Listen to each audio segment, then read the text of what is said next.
Hi folks, and welcome to episode 29 of your Organist Entertains from right here in Bellshill at Central Parish Church. Now, we had a request last week during episode 28 asking, were all the pipes that you can see behind me all real? Now, the answer to that is, yeah, more or less every single one of them speaks. And if more than one person was allowed in the church with me, as I do these videos, I could maybe show you a bit easier. Because when you're up in the pulpit, where we were last week, you would be able to see, or hear, little puffs of air as the sound comes out each one of the pipes. But what I'm going to show you is the front of the organ. I'm going to come up to the centre section of pews and I'll show you what it looks like from here. This is what the organ looks like from upstairs, and I'll zoom in a little bit for you. Now, do you see all those little brass things behind the pipes? Well, that's part of the mechanism, part of the action of the organ. And yeah, more or less all of these bronze pipes on the front of the organ are real, other than just maybe one or two which are there to make up the symmetry. Now, we'll go round the other side. Now, we went round the west side last time, so just to keep the east side happy, we'll use the east side. So I'm just going to go down the tall pile steps and down the long passageway to the front of the church, and then I'll flip round and I'll show you what the side of the organ looks like, and I'll show you one of the dummy pipes. Now, this is a side view of the organ, so you can still see the brass pipes at the front, but you can see the square wooden pipes that are at the side, and these do speak with the exception of one, and I'm sure that you'll be able to guess which one doesn't speak. Yep, it's the one nearest the front, nearest the pulpit, the one that's got the slightly lighter coloured wood on it. These are part of the bourdon pedal pipes, and there are some round the opposite side of the organ as well. But there doesn't need to be 1, 2, 3, 4, 5, 6, 7. There doesn't need to be 7 of them. However, to fill up the space, a dummy pipe was made. And another little thing which is maybe of interest to you, the pipes at the side of the organ look like they follow that crow-stepped gable kind of look. They don't really, because the pipes are a lot shorter than that. All of the side pipes have got a piece of plywood on front of them to make them look like the front pipes. So they get higher as you go up to the middle and lower as you get down to the edges. But all but one of these side pipes are speaking pipes. We'll now go back downstairs and we'll do our requests tonight. Hello and welcome back downstairs for our hymns, songs and requests for episode 29 of the Organist Entertains. Can you believe that we've almost reached the 30 mark, a new decade for our virtual church and our Organist Entertains. The first item in tonight's Organist Entertains is a quieter piece. It's not been requested by me. It's a request that came in perhaps 4 or 5 years ago when we were doing the original Bellshill Big Sing for when the organ was refurbished and was fully working again. We had a big sing to celebrate it and invited along local representatives and raised some money for Victim Support Scotland. One of the songs that was requested we didn't do as a hymn, a congregational piece. We did it as a choir item, and it was the beautiful as water to the thirsty. That hymn, that song, was requested back then by Betty Patrick. Betty Patrick was a very great friend of mine, beautiful singer, sang in our church choir here in Bellshill, and it was because of Betty suggesting As Water to the Thirsty that the choir grew to love it. So tonight, as this week would have been Betty's birthday, we start with As Water to the Thirsty. As Water to the Thirsty was written by Timothy Dudley Smith. It's based on a portion of Psalm 142. Sorry, not Psalm 142, Psalm 42. Can't read my writing. Similar text to As the deer pants for the water, but different words which are beautiful. The song is set to the tune Oasis, which is just lovely as well, because as water to the thirsty, an oasis is a place of water. So here we have As Water to the Thirsty, with a nod to BP.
Moving on. The next hymn is by Siloam's Shady Rill. And this, yes, has been requested before, but as I've said numerous times, the whole point of virtual church is that you're in control. This has been requested by choir member Anne Guy. She loves the words, she loves the tune, and it just brings back so many happy memories for her. Now, by Siloam's Shady Rill, first appeared in the church hymnary as a hymn written for children by Reginald Heber. And he had taken his starting point from Luke chapter 2, verse 40.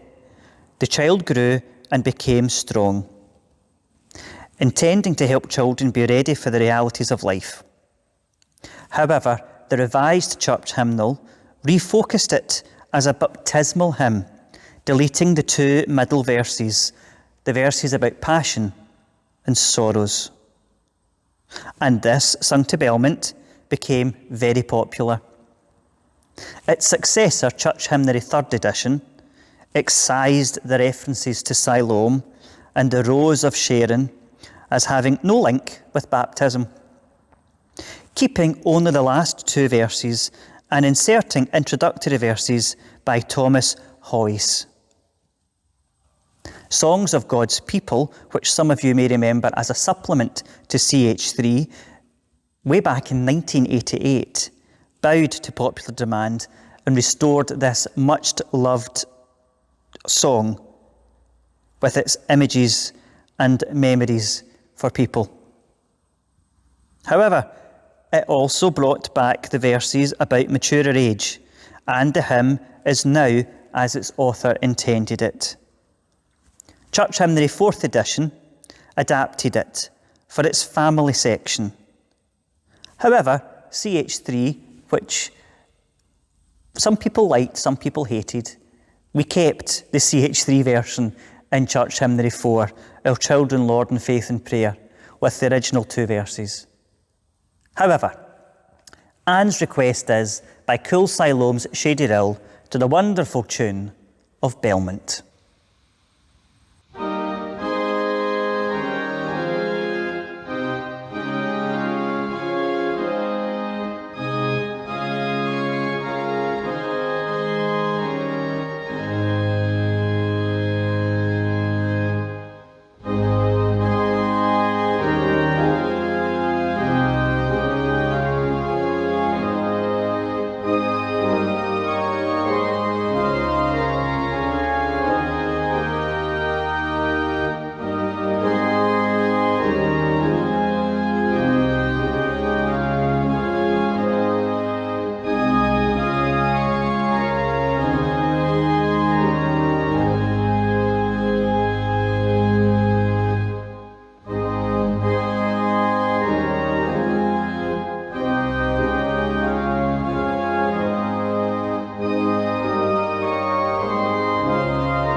Sheena Bowman, one of many Sheenas in the congregation here at Bellshill Central, has requested our next item, and she thought I'd forgotten about it. But because these episodes are now weekly, it does take a little bit longer to get round to your request.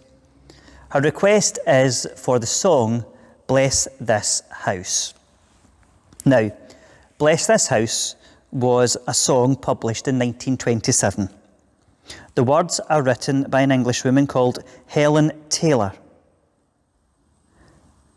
The music was composed by an Australian, a friend of Taylor's, called May Bray. One of the first artists to record the song was the tenor John McCormack, who recorded it back in September 1932 in London with Edwin Schneider on the piano.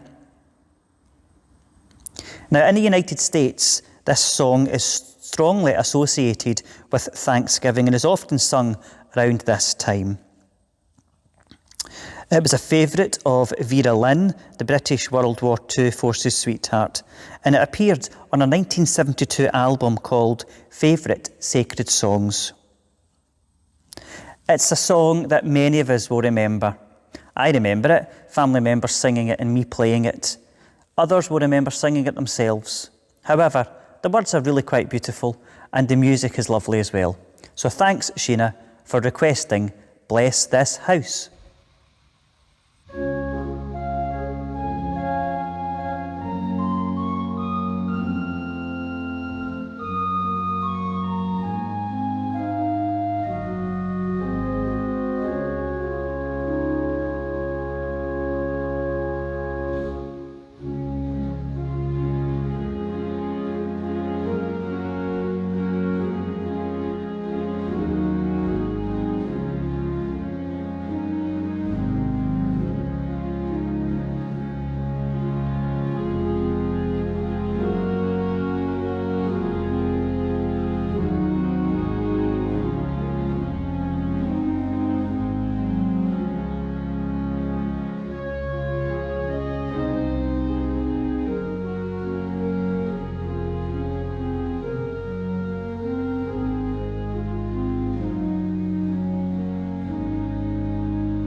The next request tonight doesn't come from a Bellshill Central member.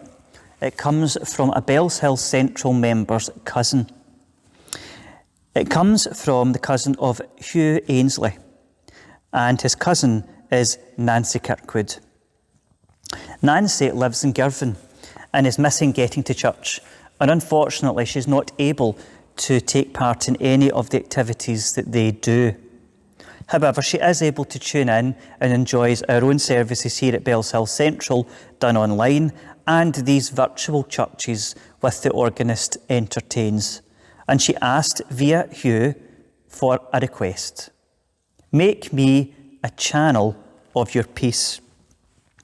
Make me a channel of your peace is based on text that is usually called the Prayer of St. Francis, or a simple prayer for peace, or make me an instrument of your peace. It's often associated with the Italian saint, St. Francis of Assisi, but entirely absent from his writings, the prayer in its present form has not been traced back further than 1912. The hymn, Make Me a Channel of Your Peace, is the most famous and prominent version of this set text.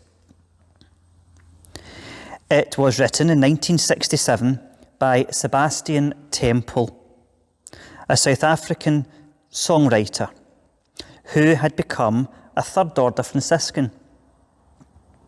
The hymn, you may not know this, it is the anthem of the Royal British Legion and is usually sung at its annual Festival of Remembrance. So here we have, for Nancy, Make Me a Channel of Your Peace.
The request we are about to have is from another non-Bellshill Central person.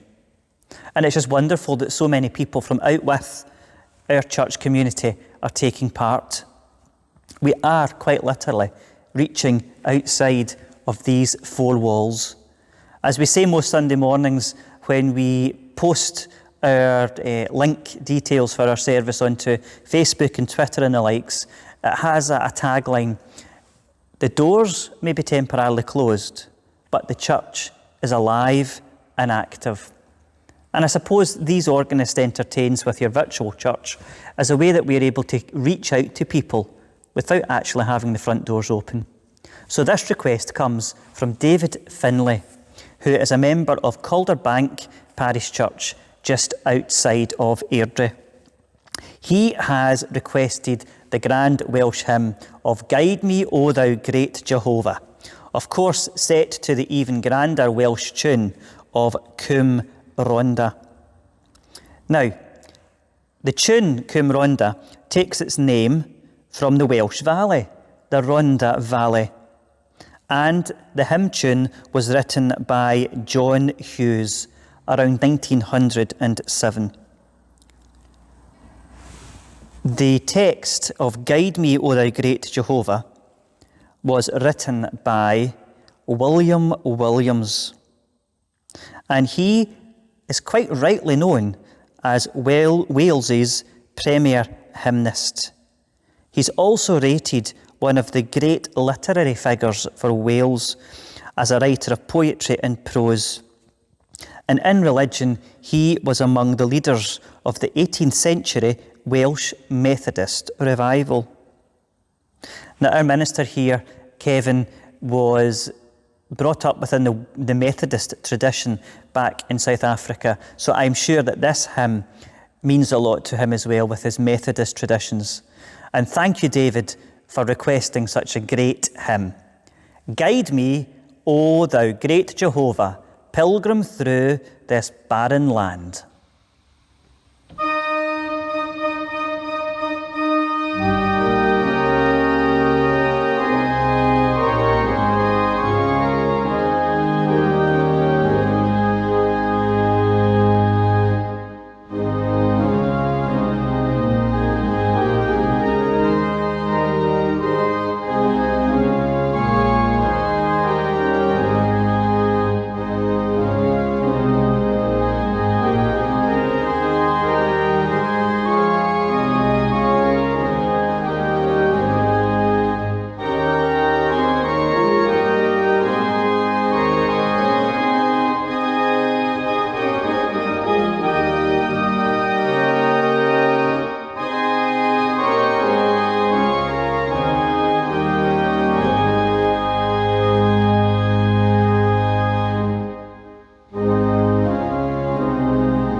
The next hymn in our set of 8 is requested by Alexa Walker, which brings us back to a Bellshill Central request.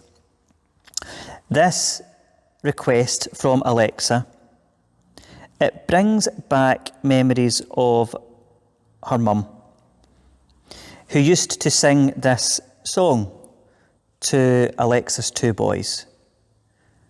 The request is, When He Cometh, when he cometh to make up his jewels. And I suppose Alexa's mum may have sang this to her boys because of the third verse. Little children, who love their Redeemer. They are jewels, his loved and his own. Now that is a wonderful picture, painted by the author William Cushing, who wrote these words back in 1856. The tune that we sing it to is called When He Cometh, and it was written by George F. Root.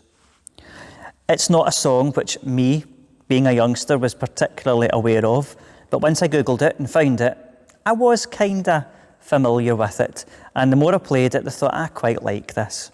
So thanks, Alexa, for bringing another hymn to my attention and everyone else who watches these virtual church episodes with When He Cometh.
Coming to the end, and I've deliberately tonight not started with a loud one and finished with a loud one, just to make it a little bit different.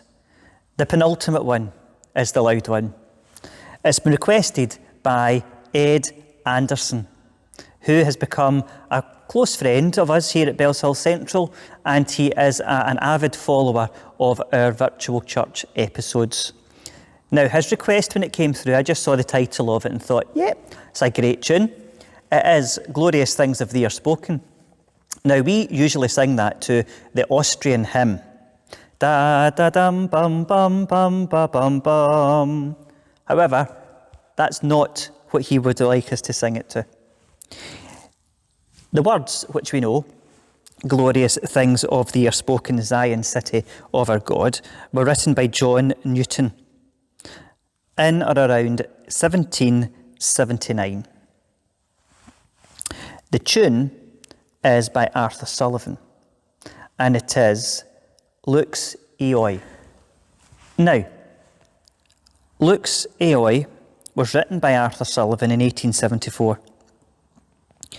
And the text that it's more commonly associated with is the Easter hymn, Alleluia, Alleluia, hearts to heaven and voices raise.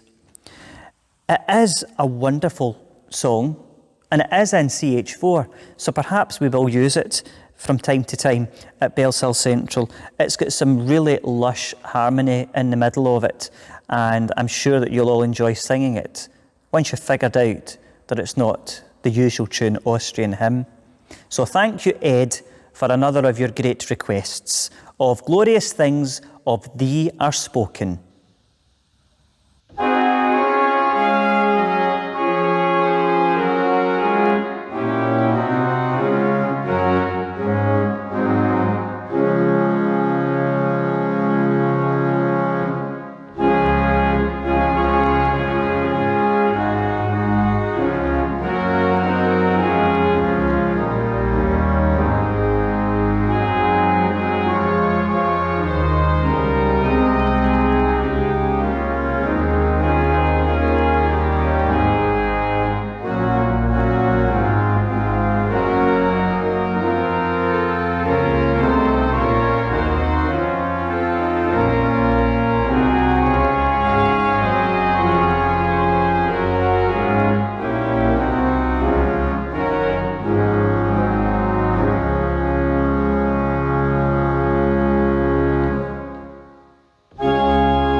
Our final request of tonight comes from Elspeth McGregor, another non-Bellshill person who tunes into these virtual churches with the Organist entertains. Elspeth has been a choir singer all of her days and likes the old harmony tunes and has requested things such as Come Let Us to the Lord Our God to the tune of Kedron. Tonight's request from Elspeth couldn't be any different. It is a more modern hymn, and it's a bit quieter than Glorious Things of Thee Are Spoken. It's simply entitled Shout to the Lord, with the first line of My Jesus, My Saviour. Shout to the Lord is a praise and worship song written by the Christian worship leader Darlene Zesich, and that was written in 1993. Shout to the Lord by Darlene was written during the time when she was struggling with some financial worries and the stresses of raising her young family. We can all find ourselves stressed and needing to shout to the Lord. So this is a hymn which we may find really quite useful and comforting just now. Whether you sing along or just simply watch the words that go up the screen and listen to the music, it's up to yourself. Look at the words, listen to the words, and if you need to, shout to the Lord. So thank you, Elspeth, for requesting this hymn, which ends the request section of episode 29.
Now that the hymns and song requests are finished, I'm going to finish off with 3 organ pieces.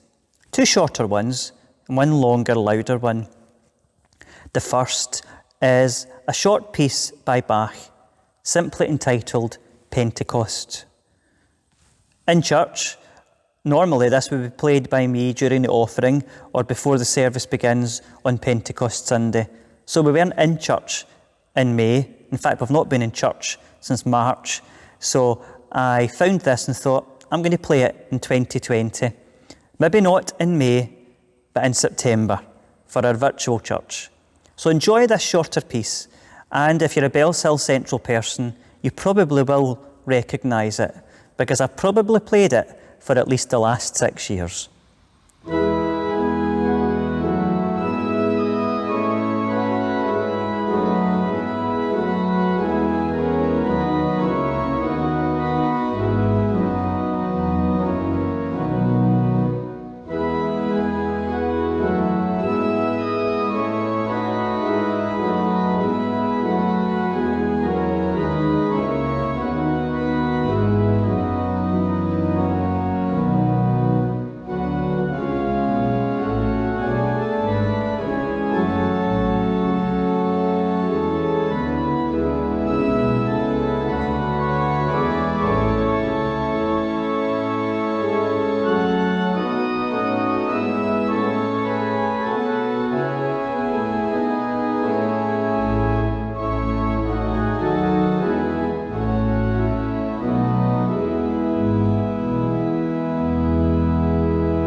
The next item is by a Victorian composer called Caleb Simper.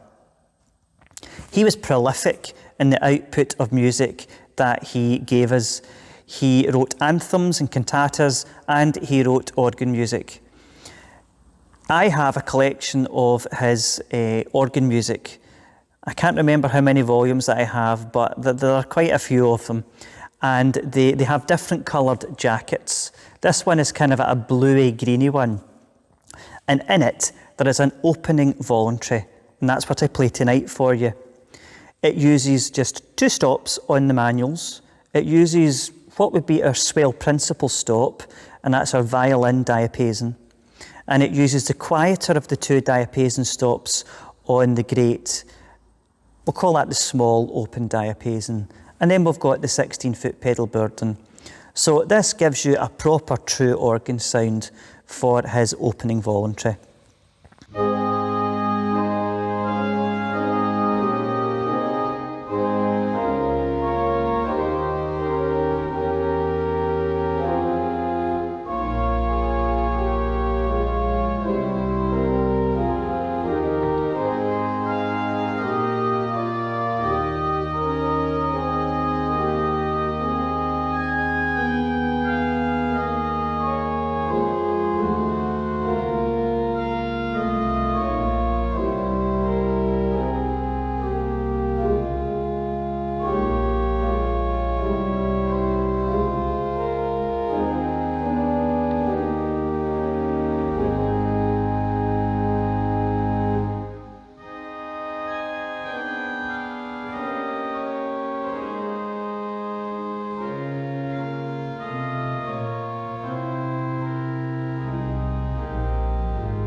And then, sticking with Caleb Simper, I finished tonight for you with a march. It's a march in the key of F. It starts with trumpet fanfares on some triplets. And you really can imagine soldiers, guardsmen, marching along to this. It's quite fun, and it's got a lighter, jollier section in the middle before it comes back to the original fanfare with the trumpets.